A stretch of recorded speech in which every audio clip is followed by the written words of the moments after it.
In this video, we are taking a look at Start9, a private server that allows you to take control of your data instead of relying on a third party to secure it for you.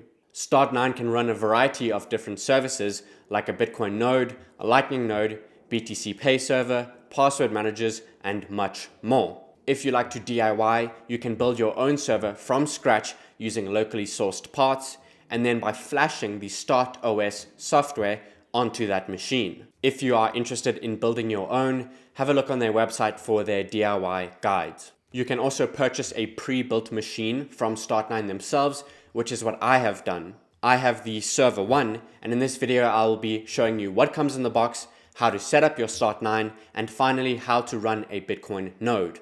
In the future, I will make more videos about Start9, like how to connect it to your Bitcoin wallet. Make sure to subscribe if you're interested in that, and let's get right into it. I purchased my Start9 directly from the Start9 website. I got the server 1 with a 2TB SSD and 32 gigs of RAM. What came in the box is obviously the server itself. It is very sleek. It's got ports here, a power button, and more ports on this side. And it's a really nice little computer, this. Next, we got power cable right over here. This will be used to obviously power the server. And here we have a Ethernet cable, which will help us connect to our Wi-Fi network. We also got a little bracket. I'm not going to use this, so I'll put that to a side. And then we got 2 stickers, a little card here telling me that I have a redemption code on the server itself. And finally, we have a get started guide. So here we can see it says you need to plug your server into power and Ethernet, visit start.local, and then follow the on-screen instructions. So let's go ahead and plug our server into our Wi-Fi network and into power. This is where my Start9 server is going to live. So the first thing I need to do is plug it into power. What I'm going to do is grab this end of the power cable and then plug it into the Start9 on the left over here. So I'm going to plug that in, and then I need to plug the other end into a power socket. I have just plugged in the power cable, and here we can see the Start9 has power and this little light is on. Next, we need to plug the Ethernet cable into our Wi-Fi network. So here I have a switch on my desk already, but if you don't have one of these, you can plug the node or the server directly into your router. So what you have to do is plug the Ethernet into the Ethernet port at the back of your Start9, just like that, and then take the other end and plug this end into your router or your switch. And it's as easy as that. My Start9 is now powered and it will be connected to my Wi-Fi network. At this point, I have my Start9 plugged in and connected to a Wi-Fi network that my computer is also connected to. Just by the way, the server is in a completely different room to where I film these videos, but because the computer and the Start9 are connected to the same Wi-Fi network, I can control it from my computer from a completely different room. So what I need to do is open my computer and open any browser of your choice. I like to use Firefox. What we want to do is search for Start9 and open their website, start9.com. At the top right of our screen, we have Docs. I'm going to click on Docs. And then right here, we have the user manual. So I'm going to click on View. Here to the left, we have everything underneath the user manual. And what we're looking for is Initial Setup. So I'm going to click on Initial Setup. And I'm just going to close this tab. We don't need that anymore. And here are the instructions for the initial setup of our Start9 server. Step 1 is to connect your server to power and Ethernet. We've already done that. Let's move on to step 2. It says, from a client connected to the same local network as your server, open a browser and visit this link. So again, this computer is connected to the same network as my Start9. So what I have to do is copy this link, http start.local, paste that into my browser and click enter. And here we have our StartOS setup screen. So it's picked up my Start9 in the other room. And what I want to do is click on Start Fresh because this is a brand new server. I click Start Fresh and then it says select storage device. This is the drive where your StartOS data will be stored. So I bought the Start9 with a drive installed already. So that's the only option I have. I'm going to click on that. Now what we need to do is set a password for our server, and we need to make it good and write it down, Start9 suggests. So I'm going to quickly create a password, write it down, and insert it into this little site. The password I have selected is demo start9 $$. I've already written that down, so what I'm going to do now is enter that as my password. So it is demo start9 $$, and I'm just going to click on view to make sure it matches what I've written down, and I see it does. So now I need to retype that password in this box. So I go demo start9 $$, and those two match. My password is set. Now I'm going to click on finish, and it is initializing my StartOS and setting up my server. Alright, now my screen says setup complete, and we can move on to the next step. So at the top here it says download address info. Start.local was for setup purposes only. It will no longer work. So that initial link we went to, start.local, was just for the initial setup. We don't use that link anymore. What I need to do is click on download over here to download my address info. Now if I go ahead and open my Finder and head to downloads, this little file saved onto my computer. If I go ahead and open this file, we will see that here is the link I will need to use to access my Start9, and here is how to access that through Tor. Let's head back to our browser and move on to the next step. Step 2 is to trust your root CA. So it says in the new tab, follow instructions to trust your server's root CA and login. So I'm going to click on open, and it's going to open a new tab saying trust your root CA.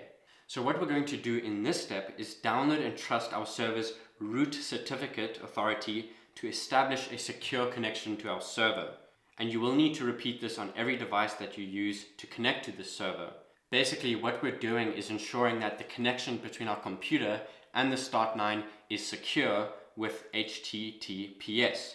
So what we need to do firstly is bookmark this page. Save this login page so you can access it later, and it will also be in that file that we downloaded previously. So I'm going to just bookmark this page over here and just leave it as StartOS and click on save. And that is saved to my bookmark. Next, it says download your server's root CA.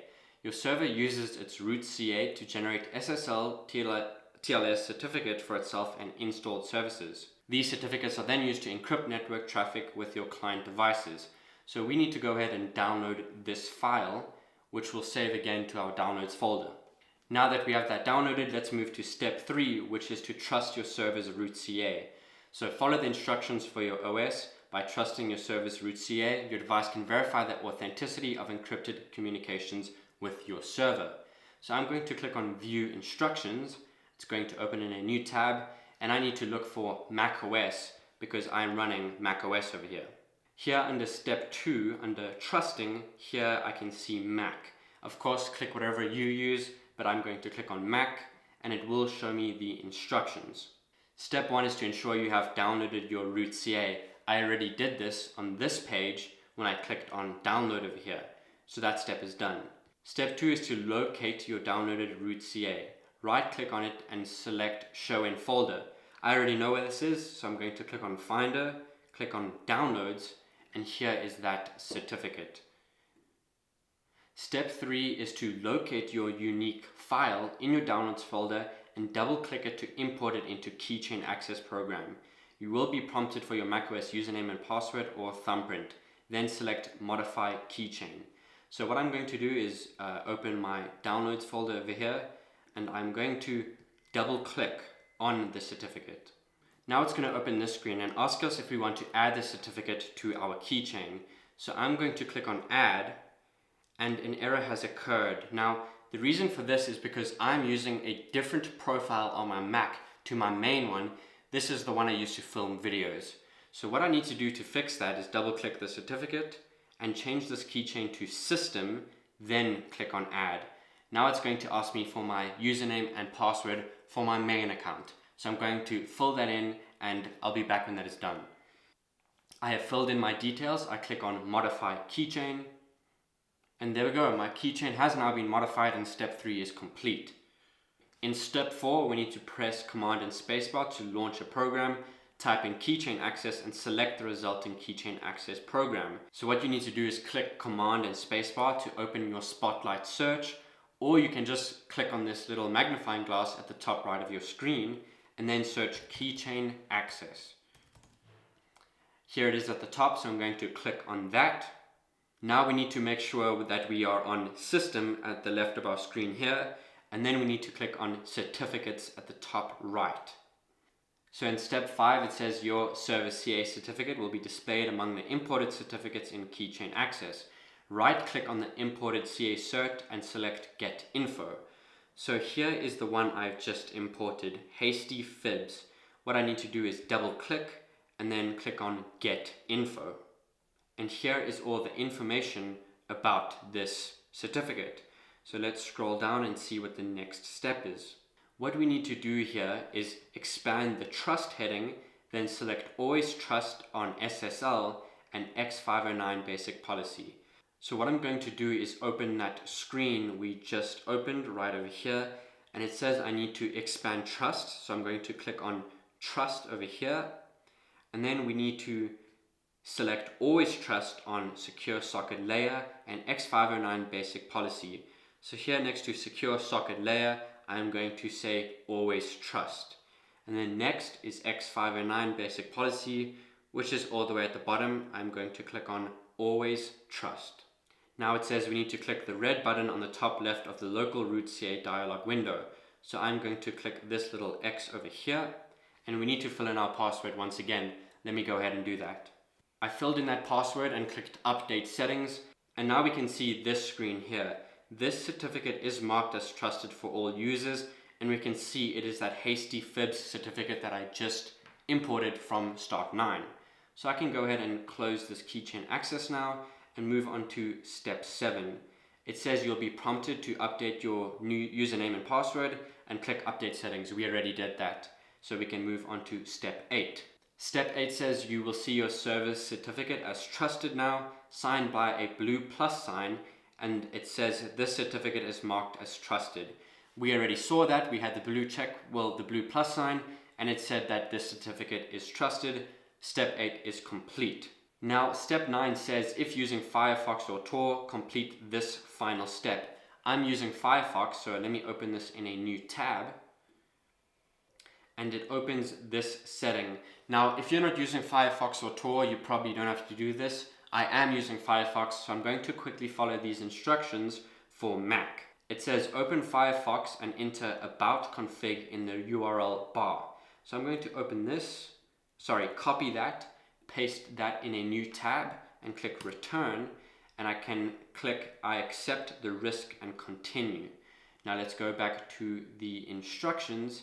It says search for security enterprise routes enabled.